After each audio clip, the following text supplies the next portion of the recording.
Rick's lost love is French, a reference to the Paris studying in Casablanca. And then one time Rick sports a tuxedo identical to the one by Rick, Casablanca Rick. Both Rick, oh my gosh. And then Lance and was it Louis? Yeah. They're mainly because, like, they're always talking about getting with, like, they're talking about women. And then there's a line in Casablanca where they're like, I'd be interested in Rick if I were a woman. And then the Ricks are like rude to the women that like them. They have a song connecting them to their loves. The planes fly over them. It's just such like a Chris, this is such a weird idea, is it not? I'm gonna write a movie, a ski comedy, a sexy ski comedy, R-rated, with Casablanca themes. You know, if I was pitched that idea, I would say, let's see what that looks like. I've heard crazier shit, kid. That's what I would say. Like, you want to know what something? I'm gonna lay it down for you fair and square, kid. When I first heard about Alien, what I was told by Ridley Scott, Jaws in space. You know what I said? Stupid. So if you tell me you got Casablanca on skis, let's hear it. You know what, kid? It's better than grind.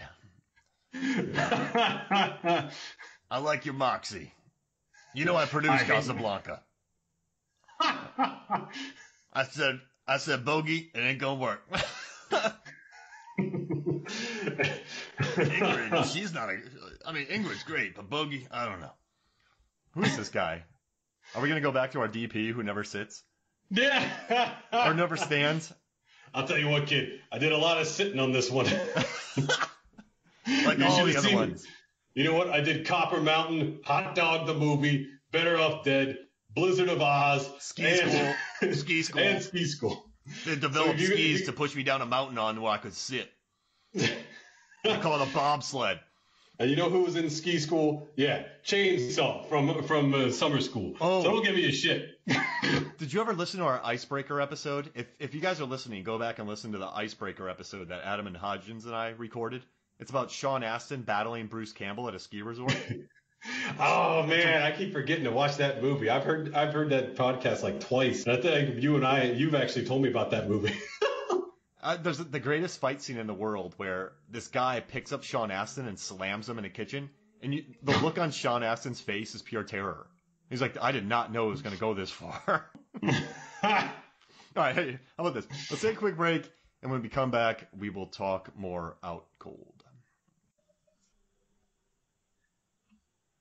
Welcome back to Movies, Films, and Flicks. And I gotta tell you, Chris, that polar bear scene, every time I watch it, stresses me out. I wondered if that was a stunt guy that was sitting there. Oh, yeah. And so it was a stunt guy. Or if they used a dummy. And they put a ton of, like, salted stuff between his legs. And he's like, yeah, the polar bear will eat it. It'll be fine. And the directors were talking about how they were filming it. And they told people to keep food away from the polar bear. And some idiot on set walked up behind him eating a chimichanga. And they were like 5 feet away from a polar bear. And they were like, you fucking, I just swore. They're like, you idiot, like, get out of here.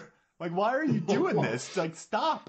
So they had Oh my gosh. So yeah, they actually had the guy in there with the polar bear. Oh, I honestly thought that they would have used a dummy. Yeah, no, I guess, yeah, isn't that crazy? I mean, I guess the guy trains the polar bear, so I guess to be there is probably better to, Oh, yeah, that makes a lot more sense. So the guy that they used was probably the polar bear trainer, or you had the trainer behind him, or somewhere around there. Yeah, that makes a lot more sense. I feel a lot more safer knowing that. they probably used the trainer. I mean, it's just I don't know, it's a crazy scene. But I don't know, I like that they got a polar bear. And I don't know. You feel the cold in the movie, I guess. Yeah, and they're pretty good. And Lee Majors, you can't knock Lee Majors, which I thought was a fantastic choice for using him as the character that's going to be taking over. Oh yeah. The area, John Majors, which was hilarious of a choice, and I love his dialogue where he repeatedly talks down to all their characters. And then just the way he says, he's like, "Yeah, it turns out that guy got his little Elvis stuck in the And you could tell it's a 2000 movie because they use I hate saying this word, but they use the word retard a lot. Yeah. I mean, he keeps calling, and then so the guy from Sex and the City is constantly called Muntz. The guy who owns the thing is constantly called that word. And at the end, he punches Lee Majors in the ear. He's like, with his little mitten. And Lee Majors like, ah! It's funny because Lee Majors is seen as like a tough guy in history in his movies and everything, but it's just funny. He just pops him one. And I love in the bloopers when London comes skiing up on him and just falls. It must have been like a dozen times. He's like, yeah, whoop. It's a good blooper bit. But no, I think Majors really sells it. And then he had so I have a question. He's buying out these ski lodges. Why does he bring his daughters out? It's not like he needs a hard sell. I mean, it's not like he's going to areas that don't need to sell. And I mean, by all means, John Majors, in my opinion, would be doing good for the economy of the area. He would be bringing in more money. It would lose, I guess gentrifying would be the correct term to use. That area definitely would need some more money. And I mean, you could keep the original feel of the place. One of the things I thought was interesting about it was when they turned their bar into that kind of a club area. Yeah, overnight. Quite literally. It gets turned into the powder room, which I thought was a hilarious term. Yeah. But the song that they're playing is Everybody Wang Chung Tonight, which earlier in the movie, Zach Galifianakis says, that's one of his mottos in life, where he says, no regrets, that's my motto. Well, that and Everybody Wang Chung Tonight. And then they played it. And they're playing it as they're walking in. He's like, what the hell is this? Seize the carp. I've been saying that for years. Yeah, it means, get the carp. I love that line. Oh, man. But yeah, I mean, all right, another part that I liked about Lee Majors, he's like, yeah, I got you some new streamlined uniforms that will the cost will be deducted from your paycheck on your first paycheck. Those outfits were probably not very ski good. No. I don't know how to put it. They don't look like they would be good for skiing. They look cold, and they look very uncomfortable. But I think that's the bit, right? Kind of streamlining it. Yeah, I guess to kind of like put them in their place, kind of, you know what I mean? And then when Zach is drinking that latte, I taste, this is the best latte I've ever had. I taste the vanilla in this thing. That made me happy. I thought that was pretty funny when Zach loved his latte. Yeah. So what did you think about Pigpen in this movie? He was a former Golden Glove boxer. So that punch that he landed on Zach, that thing looked real. Oh, wow. See, it was no joke. And I love their fight. He really could have knocked him out. Zach took his legs out from him, and he tackled him, and then Flex just jumps on top of him. I don't know. I think they built a good, and from everything I saw behind the scenes, it looked like everyone had a good time making this movie. Yeah. This looked like it was definitely a lot of fun to work on. I love a lot of the improving from Zach Galifianakis. He kept saying stuff was cramping his style, but he would form it in a different way. He'd say, man, this uniform is really cramping my Olsen twins. Lance, can I get a drink for my Mary Kate and Ashley? Yeah. Man, I wonder how many takes he went through just to get that. I mean, sorry. Oh yeah, you're right there. You're laughing too hard. Oh man, just laughing. Were you playing King of the Mountain, holding the beer in your mouth, and then you accidentally swallowed it? Yeah. Who knew an entire mouthful of beer after coming down a mountain would not actually have gone down as smooth as I thought it would? Yeah. That's a terrible thing to do while podcasting, Chris. I'm a little disappointed. I'm telling you, it's like who knew drunk podcasting was not a way to do it? Remember when you tried to record that episode from underwater? It was really, I had to only use my audio. Let's just say that the sound came out bubbly. They used the song Bubbly Toes by Jack Johnson in this movie. What? Hey, bringing it back to Jack Johnson.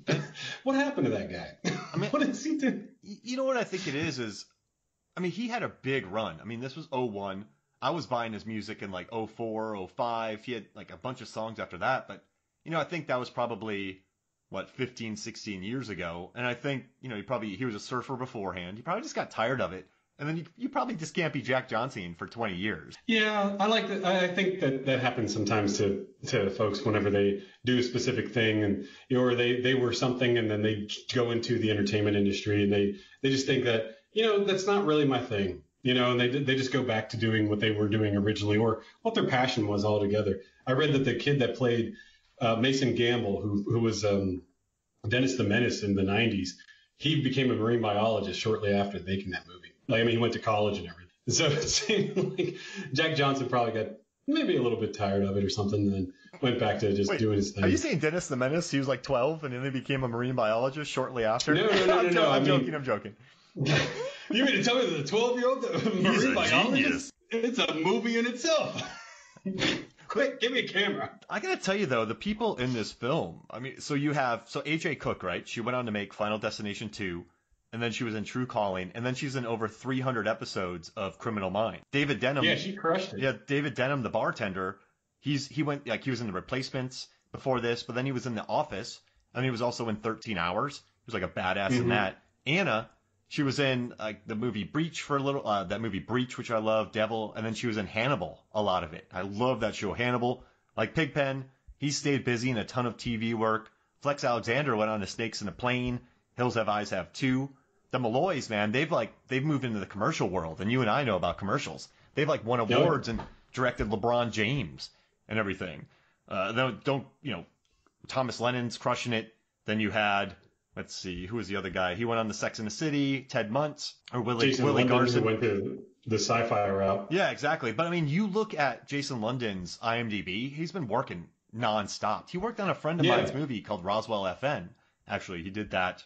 But it's kind of like all these people, this is a good cast. And actually, yeah, it's a solid group of guys. We have a connection on this with David Koechner, because isn't that the first time I met you was on Anchorman 2? It was. And that was whenever I parked my car, was right by where the bathroom was. Yeah. Whenever we were doing Anchorman 2, and David Koechner would come up behind me and he'd like poke me or something and go, "Hey, I got you, buddy." He was like, "Ah!" Yep. He was a really nice guy. I just remember the first thing he said. He was like, "Hey, man, where can I go take a piss around here?" Yep. We were using I think it was a head shop. I was like, we're using the head shop over there. He's like, "What? We got to go over there to use some bathroom." Yeah, it was. You're right. It was the head shop. It was. There was a bathroom in the basement. That's what we used. I tell you, every day when I went home, all I did was, it was really hot, and I just ate fumes the entire shoot. The entire shoot, I just absorbed a lot of gas, I remember. But it was pretty cool where we were parked, because everybody in that fight scene came by our way. So you had some good chats, because you were in the old taxi cab that was cool looking.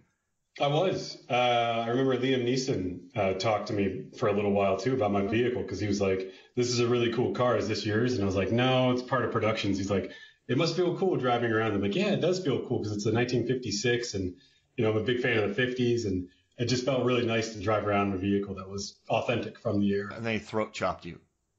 Hey, beat the living hell out of it. We work on a lot of these movies, and we don't really think that the actors are as big as what we would normally see. You see him on set, and they're not as big, but Liam Neeson's a big dude. He's not short. I'll give him that. He was, I'd say, 6'4", 6'5", somewhere around there. Yeah. He had an intimidating presence. David Koechner wasn't small either. He was probably around 6'2", 6'3". 6'3". Yeah, he was a big dude and too. And Will Ferrell too, man. What was going on out there? Yeah, he's a massive man as well. They're all big guys. I guess they would have to be, or it would look strange on camera. Yeah. A lot of the times I tell that to people when they meet certain actors, like, well, this actor was 6'5". Like on the screen, everybody else is that same size too. I'm like, well, they're either using Apple boxes or platform shoes, or they do the other route where they just hire other actors that are that size. But of course, you run into problems with that, like they did with Gunsmoke, where the main character was 6'7". They just had to dig trenches around there. You ever read about the making of Gunsmoke? That guy was gigantic. He was huge. Yeah. And so was in The Rifleman. He's 6'4", I think. And I mean, you could just tell he's as big as the horse that he's riding on. He literally just lifts his leg, gets on the horse. It's like, holy shit, how big is this guy? The horse gets on top of him because he's just so big, he runs around with it. Not like in a gross way. Not in a gross way. He's just a big guy, so he runs around with him. But it's just easier. You know what I kind of love about Zach Galifianakis' character in this? The directors said they just knew a guy who did that, who passed out everywhere, so they're like, that's him. We get it. We know this character. And then there's a couple other things I like where they're talking about Bull Mountain, and the guy's like, it's a little shitty. It's like a Motel 6 ate a yard sale and barfed it up. And then London comes in. He's like, "Hey, the Eskimos come. They're really mad because I guess they stole Bull Mountain from the Eskimos." It's such like they play it for comedy, but at least they bring it up, I guess. Yeah, dude, it's a nice little touch. What I thought was interesting about this movie was one of the producers, Michael Aguilar. Sorry, this was his first movie that he produced on, and then he went to do The Departed. Whoa! You want to talk about a step up? Do you think they're like, go make Out Cold? If it makes logical sense and you don't go over budget and it finishes on time, we'll let you in over here. Yeah, I was really impressed with that. I was like, wow, he went to do The Departed. Then he went to do Semi-Pro, The Crazies, which they actually shot here in I Georgia. love the Crazies. That was a great remake. Dude, Oliphant. And